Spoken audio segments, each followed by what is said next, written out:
Hello everyone, कैसे हो आप सभी। आज के वीडियो में हम लोग बात करने वाले हैं इस साल जो बच्चे बीएएमएस में एडमिशन लेना चाहते हैं उन बच्चों के लिए क्या क्या इंपॉर्टेंट चीज है वो मैं आप सबको बताऊंगा दोस्तों। और हाँ, मार्केट में बहुत सारे फ्रॉड घूम रहे हैं और फ्रॉड होता है हर साल बच्चों के साथ, ठीक है। उन सब चीजों से आप कैसे बचे इसके बारे में हम लोग बात करेंगे दोस्तों। तो चलिए वीडियो को शुरू करते हैं। चैनल पर नए हैं तो चैनल को सब्सक्राइब कर लीजिए दोस्तों। चलिए वीडियो को शुरू करते हैं। How to select best BAMS college. सबसे पहली बात मैं आपको बता दूं, जो सबसे फर्स्ट मैटर है एनसीआईसी में अप्रूव्ड, ठीक है दोस्तों। तो कोई भी एडमिशन आपको लेना है काउंसलिंग प्रोसेस से लेना है, क्योंकि काउंसलिंग प्रोसेस में वही कॉलेज जाएगी जिसको एनसीआईसी से अप्रूवल मिली है, ठीक है, फर्स्ट थिंग। दूसरी चीज, आप कैसे पता करोगे कि ये कॉलेज में फैकल्टी कैसा है, ठीक है। तो आपको कॉलेज विजिट करना है, कैंपस में जाना है, वहां के जो फाइनल ईयर के स्टूडेंट है, एक स्टूडेंट से मत पूछना, मिनिमम आपको 5 स्टूडेंट से बात करनी है और 5 स्टूडेंट अलग अलग ग्रुप का होना चाहिए, एक ही ग्रुप के बच्चे से नहीं पूछना है, ठीक है। फाइनल ईयर स्टूडेंट सिलेक्ट कीजिए या इंटर्नशिप स्टूडेंट सिलेक्ट कीजिए, ठीक है। इंटर्नशिप स्टूडेंट जो है उस कॉलेज को पिछले 5 साल से जानता है और फाइनल ईयर स्टूडेंट उस कॉलेज को लगभग 4 साल से जानता है।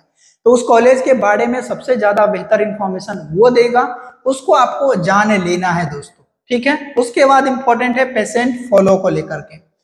उस कॉलेज में विजिट करते हुए सबसे पहले आपको क्या होगा, अभी एडमिशन का समय शुरू होता है तो लगभग कॉलेजेस में आपको 20 से 25% देखने को मिलेगा जो बोतल सलाइन लगा होगा, एलोपैथिक ट्रीटमेंट करता हुआ दिखेगा, ठीक है। फर्जी रिपोर्ट और बाकी चीजें भी आपको देखने को मिलेगी। इस तरह की चीजें, एक ऐसा इन्वायरमेंट क्रिएट किया जाता है कि यहाँ 20, 30, 40% रहते हैं। बहुत सारे कॉलेज है जो अपने यहाँ 50% की भीड़ दिखाते हैं, लेकिन ये पेशेंट जो होता है वो स्यूडो पेशेंट होता है, वो रियल पेशेंट नहीं होता है। क्यों रियल पेशेंट नहीं होता दोस्तों? क्योंकि उसको एडमिशन के टाइम कॉलेज को भरना है, एनसीआईसी इंस्पेक्शन से पास आउट कराना है, इसीलिए, ठीक है। तो वहां पे सबसे पहले जाना है। तो आप आयुर्वेदिक स्टूडेंट हो, आप सबको पता है बीएमएस करोगे तो एक एग्जिट टेस्ट देना होगा जिसका नाम है नेक्स्ट, जिसके बारे में कोई बात नहीं कर रहा है, ठीक है। मेरे अलावा कोई बात नहीं कर रहा है, मेजोरिटी ऑफ पब्लिक। तो नेक्स्ट एग्जाम देना होगा, एग्जिट एग्जाम देना होगा। और उस एग्जिट एग्जाम को आप तभी पास कर सकते हो जब आपके पास वास्ट क्लिनिकल आयुर्वेदिक नॉलेज हो, जो कि majority of private BMS college में आपको अच्छा क्लिनिकल एक्सपोजर नहीं मिलता है, ठीक है। तो सबसे पहले देखो कि पंचकर्मा सेंटर है कि नहीं है। अगर पंचकर्मा सेंटर है तो वहां पर मिनिमम 20 पेशेंट्स आपको दिखने चाहिए दिन भर में। ये रफ एंड टफ आइडिया रखो कि पंचकर्मा सेंटर में आयुर्वेदिक ओपीडी है, टोटल 12 डिपार्टमेंट होने चाहिए आयुर्वेदिक ओपीडी के। क्या उस कॉलेज में 12 डिपार्टमेंट है या 3-4 दिखावटी डिपार्टमेंट बनाया हुआ है बस?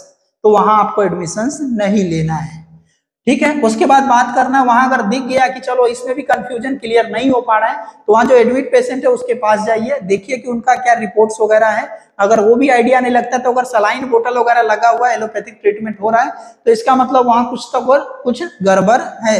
क्योंकि बहुत सारे प्राइवेट कॉलेजेस में, मैक्सिमम कॉलेजेस में अभी जहां भी आप जाओगे वहां पर 50-25% जहां पे दिखेगा, 25-30 से 50% दिखेगा, वहां मैक्सिमम में सलाइन और बोतल ही लगा हुआ मिलेगा, ठीक है।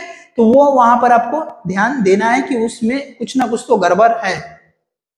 उसके बाद क्लासरूम जो है, 4 क्लासरूम लगभग आपको होना चाहिए। क्लासरूम की कंडीशंस क्या है वो देख लीजिए। और क्लासरूम जब भी विजिट करने जाइए तो वहां पर ये गौर कीजिए कि क्लास चल रही है कि नहीं चल रही है। क्यों? क्योंकि जब आप एडमिशन लेने जाओगे तो वहां 3 बैच जो है वो स्टडिंग कंडीशन में रहेगी, ठीक है। तो 3 बैच जो मिनिमम स्टडिंग कंडीशन में है तो उनका क्लास चल रहा है कि नहीं चल रहा है, ये बात आपको खुद से पता करना है। एडमिन मैनेजमेंट वगैरह से कंसल्ट किए बिना आपको विजिट करना है, ठीक है। और क्लास चल रही है तो बाहर से देख के आपको चले जाना है, ठीक है। उसके बाद लेबोरेटरी में सबसे पहले लैब की बात करें तो सबसे पहले आपको फिजियोलॉजी का लैब होना चाहिए, एनाटॉमी का लैब होना चाहिए, आरएसबीके का लैब होना चाहिए, ठीक है। रोग निदान यानी पैथोलॉजी का लैब होना चाहिए, ठीक है। मिनिमम 4 तो ये हो गया। द्रव्य गुण, ये 5 लैब आपका होना चाहिए। सभी लैब में माइक्रोस्कोप वगैरह है या नहीं है ये देख लीजिए। जो भी ब्लड का हेमोसाइटोमीटर्स वगैरह हो गया, और जो यूरिनल एग्जामिनेशन होता है, यूरिन एग्जामिनेशन, यूरिन एनालिसिस के लिए सेंट्रीफ्यूगल मशीन वगैरह वगैरह होता है, ये सब होना चाहिए, ठीक है। स्लाइड वगैरह है कि नहीं, पीपेट वगैरह है कि नहीं, ये सब देख लीजिए। उसके बाद है क्लिनिकल हैमर्स वगैरह है कि नहीं, इंस्ट्रूमेंट्स वगैरह का रफ एंड टफ आइडिया लगा लीजिए कि यहाँ पर है या नहीं है। ठीक है, सब डिपार्टमेंट, पैथोलॉजी में गए हैं तो वहां पर माइक्रोस्कोप है कि नहीं, सीवीसी मशीन है कि नहीं, या ये सारे स्टैंड है कि नहीं है, ये सब आप देख लीजिए, रफ एंड टफ आइडिया लगा लीजिए। द्रव्य गुण डिपार्टमेंट में अगर आप जाइए तो द्रव्य गुण डिपार्टमेंट में प्लांट्स और उसके जो ड्राई स्पेसिमेंस है वो वगैरह है कि नहीं है, माइक्रोस्कोप अवेलेबल है कि नहीं है, स्लाइड अवेलेबल है कि नहीं, डाई अवेलेबल है कि नहीं, वो देख लीजिए।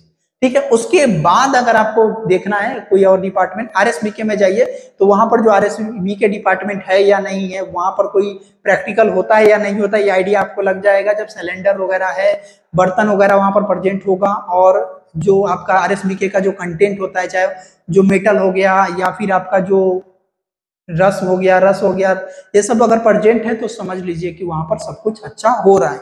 इतना पता करने के बाद अगर किसी कॉलेज में आप एडमिशन लेते हो तो मैं गारंटी देता हूं कि आप कभी नहीं पछताओगे। ठीक है, स्पेसिमेन ड्राई ड्रग्स हो क्या, उसके बाद एनाटॉमी डिपार्टमेंट में जब जाओ तो कैडेवर है या नहीं है, कैडेवर है तो एक कैडेवर है या दो कैडेवर है, मेल कैडेवर फीमेल कैडेवर दोनों, कैडेवर है तो वो नॉर्मल कंडीशन में है या डाइसेक्टेड कंडीशन में है, स्पेसिमेंस है कि नहीं है, जो कट किया हुआ स्पेसिमेन है, लीवर स्प्लीन, ठीक है, स्टोमैक हार्ट वगैरह का स्पेसिमेंस है कि नहीं है वहां पर पड़ा हुआ।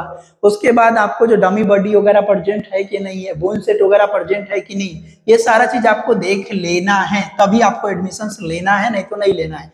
उसके बाद कॉलेज में जो है फैकल्टी लिस्ट जो है डिपार्टमेंट और नंबर ऑफ फैकल्टी काउंट कर लीजिए, 19 डिपार्टमेंट है, उसमें कितने फैकल्टी वहां पर होना चाहिए, रफ एंड टफ आपको आइडिया लग जाएगा कि फैकल्टी इतने हो सकते हैं कि नहीं हो सकते हैं। 19 से एक कॉलेज के लिए कम से कम 19 डिपार्टमेंट है तो 38 फैकल्टी तो होना चाहिए, और 38 फैकल्टी किसी कॉलेज में रहेगा तो दिखेगा, कहीं ना कहीं तो दिखेगा। उसके बाद सबसे 7वें नंबर में आपको क्या करना है, कैंपस में जो बैठा हुआ जो फर्स्ट सेकंड थर्ड ईयर का स्टूडेंट जो मिल जा रहा है उससे थोड़ा बहुत बात कीजिए, और तब समझिएगा उसकी फीस, एक्स्ट्रा फीस क्या है, वो फीस कितना लेते हैं वगैरह सब आपको सीनियर बता देंगे। उसके बाद इसकी बातों को इंटर्नशिप और फाइनल ईयर के साथ मैच करना है। और सबसे लास्ट में जो 8वें नंबर पे आपको एडमिन ब्लॉक में सबसे लास्ट में विजिट करना है किसी भी कॉलेज के एडमिन ब्लॉक में, और वहां पर सारा जो है जो एडमिन ब्लॉक के सारा सवाल करना है कि आपके यहाँ कितने फैकल्टी है, कितने पेशेंट्स आते हैं, और उस बात को इंटर्नशिप सीनियर और बाकी सबके साथ मैच कराना है। डिपार्टमेंट के बारे में पूछना है कि उस डिपार्टमेंट क्या है, उस डिपार्टमेंट क्या है, और जो आपने देखा है दोनों को मैच कराना है। अगर इसमें 90% बातें मैच करती है आप दोनों की तो आपको उस कॉलेज में एडमिशन लेना है। अगर 10% मैच करती है और 90% मैच नहीं करता है तो चुपचाप उनको ये कहना है कि ठीक है हम बाद में आएंगे, काउंसलिंग के थ्रू आ जाएंगे, और उस कॉलेज से खिसक लेना है। क्यों? क्योंकि उस कॉलेज में आपका भविष्य बर्बाद ही होगा। इंफ्रास्ट्रक्चर और एक्स्ट्रा फी को सबसे लास्ट में प्रायोरिटी देना है, क्योंकि प्राइवेट कॉलेज है तो एक्स्ट्रा फीस लगेगी।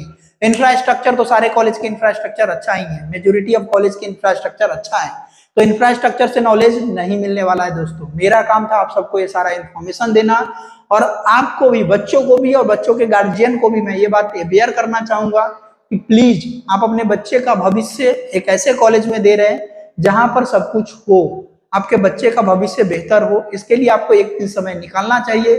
ट्रस्टेबल काउंसलर, कितना भी ट्रस्टेबल काउंसलर हो, फिर भी आप एक बार कॉलेज विजिट कीजिए, तो कोई भी कॉलेज बताता है, क्योंकि अभी के समय में भरोसा करना बहुत मुश्किल है दोस्तों। तो इन सारी चीजों का ध्यान रख के एडमिशन लीजिएगा। मिलते हैं नए वीडियो में, तब तक के लिए बाय बाय।